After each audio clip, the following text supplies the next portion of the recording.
देखिए statement of ABC analysis में item number 10 तक है। यूनिट आपकी दी हुई है, यूनिट के रेट्स दिए हुए हैं। आपको टोटल यूनिट वैल्यू निकालनी है क्योंकि यहाँ पर नंबर ऑफ़ वैल्यू आइटम और नंबर ऑफ़ यूनिट्स आपको फाइंड आउट करते हैं, इसलिए एबीसी एनालिसिस का यूज़ किया जाता है। अब 5 से अगर इसे इंटू कर दिया, 5 7 ज़ा 3500 यानी कि टोटल यूनिट वैल्यू का टोटल हुआ 30,000 और यूनिट का टोटल हुआ 10,000। अब ए कैटेगरी हमने ऊपर ही क्वेश्चन में डिसाइड की थी कि 4500 एंड अबव वाली आइटम लेनी है। अब यहाँ पर देखिए कि ये 3500 है, ये 4500 से ऊपर नहीं है। 5500 है, इसको कंसीडर करेंगे तो आपने यूनिट है 5500 की 1100 और उसकी टोटल वैल्यू है आपकी 5500, वो मैंने यहाँ लिख दी। फिर नेक्स्ट 4500 से ऊपर वाली वैल्यू ये है, अगेन कोई नहीं है, नीचे वाली है, तो ये हमने लिख दिया। इन दोनों का ही टोटल कर लिया, ये कैटेगरी ए तैयार हो गई। फिर बी कैटेगरी में 2001 मतलब 2000 से ऊपर वाली और 4500 से नीचे वाली आइटम ले लिए, तो 2000 से ऊपर वाली ये आइटम है, ये सब 4500 से ऊपर है, ये 300 नीचे हो गया, 2000 से ऊपर है, इसको लेंगे, ये वाली कंसीडर नहीं होगी, 4500 नहीं होगी बिकॉज हमें 4500 से नीचे वाली आइटम लेनी है। अगेन टोटल कर लिया। सी में अप टू 2000 वाली वैल्यू लेनी है, जैसे ए और बी के लिए किया वैसे आपने सी के लिए करोगे। अब आपको परसेंटेज ऑफ टोटल यूनिट निकालनी है, तो यूनिट्स का यूनिट से ही होगा। देखो ए कैटेगरी में 2000 यूनिट थी जिसकी टोटल यूनिट 10,000 है, तो 100 से इंटू करने के बाद कितना हुआ, यहाँ पर 20% हुआ। बी कैटेगरी का 30% और सी का ये हुआ 50%। परसेंटेज ऑफ टोटल वैल्यू मतलब कितनी इन्वेस्टमेंट आपको करनी पड़ेगी उस वैल्यू के ऊपर, तो 15,000 के ऊपर 30,000 के हिसाब से ये हुआ 50%, again 40%, then 10%। It means this statement says that 50% investment of a categories then total unit utilize in 20%। It means जहाँ पर आप 50% पैसा लगा रहे हो और 20% आपके पास यूनिट अवेलेबल है, इट मीन्स इस कैटेगरी के ऊपर आपको ज़्यादा अलर्टनेस और फोकस करने की ज़रूरत है। 40% इन्वेस्टमेंट है लेकिन 30% unit he number of unit है। यहाँ पर 10% इन्वेस्टमेंट करो लेकिन 50% यूनिट है, तो यहाँ पर कम ध्यान देने की ज़रूरत है। ज़्यादा से ज़्यादा फोकस किस पर होगा, ए कैटेगरी के ऊपर। फिर ये नीचे इसी बात को डिफ़ाइन किया हुआ है कि किस वैल्यू के ऊपर कितना फोकस किया जाएगा।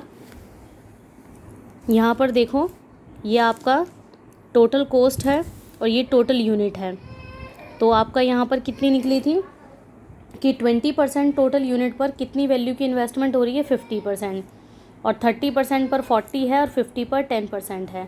फिर नेक्स्ट इसकी टेक्निक आती है VED एनालिसिस टेक्निक। VED का मतलब है यहाँ पर, V का मतलब है वाइटल का मतलब तो जो बहुत ज़्यादा इंपॉर्टेंट है, जिनके बिना हमारा काम चल ही नहीं सकता।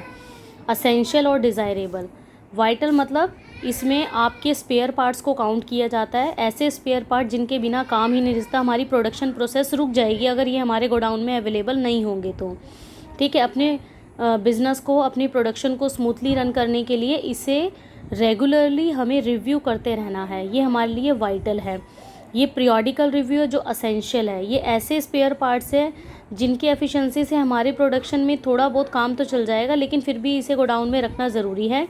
It may be noted that although the system would not altogether stop for want of these part, मतलब रुकता तो नहीं है, चलता रहता है काम, लेकिन अगर कुछ लॉसेस से कवर अप करना है तो ये इसका भी होना ज़रूरी है। Desirable, it stands for such category of part which are not vital or essential for production system and non-availability of these part do not immediately cause, मतलब immediately इसका कोई इफेक्ट नहीं होता, हम बाद में इसका जो है इसको लेकर आ सकते हैं, तो ये डिज़ायरेबल है।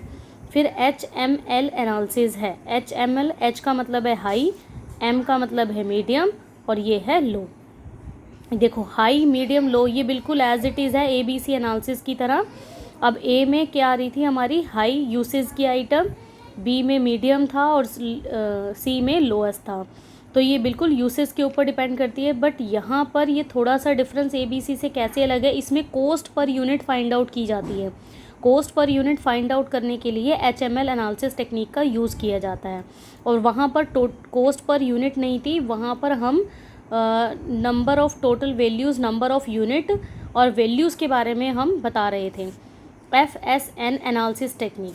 FSN एनालिसिस का मतलब है फ्रीक्वेंसी ऑफ यूजेस, कि आप कितनी इन्वेंट्री का यूज़ करते हो, कितनी ज़्यादा बार करते हो। तो एफ का मतलब है fast moving, slow moving, non moving. Non मतलब डेड स्टॉक है जिनकी हमें ज़रूरत ही नहीं है। तो this analysis is based on the consumption pattern of inventory. The item are classified are 3 category. F is fast moving, slow moving, non moving.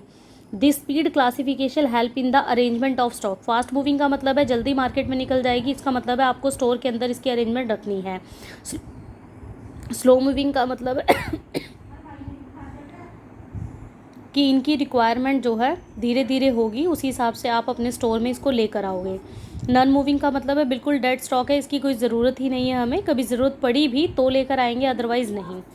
फिर है SDE एनालिसिस टेक्निक। SDE का S का मतलब है स्केयर्स आइटम, D का मतलब है difficult item और E का मतलब है ईजिली आइटम। इस टेक्निक्स में हम ये सीखते हैं कि हमें इन्वेंट्री की कौन सी आइटम की ज़रूरत है। In this analysis S stands for scarce item which are in short supply. Scarce item एक ऐसी आइटम है जिनकी कम सप्लाई होती है। D stands for difficult item which are available but can not be procured easily उसे procure नहीं किया जा सकता है। E represent easily available item from local market, कि लोकल मार्केट से इसको ईजिली अवेलेबल किया जा सकता है। SOS एनालिसिस टेक्निक है सीजनल और ऑफ सीजनल एनालिसिस।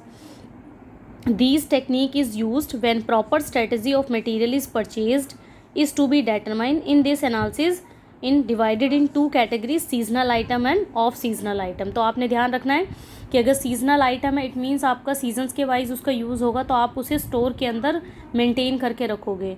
और ऑफ सीजनल का मतलब है कि विदाउट सीज़न है तो आप उसकी मतलब कंज्यूमर की डिमांड के अकॉर्डिंग ही स्टोर के अंदर अपना स्टॉक प्रिपेयर करके रखोगे।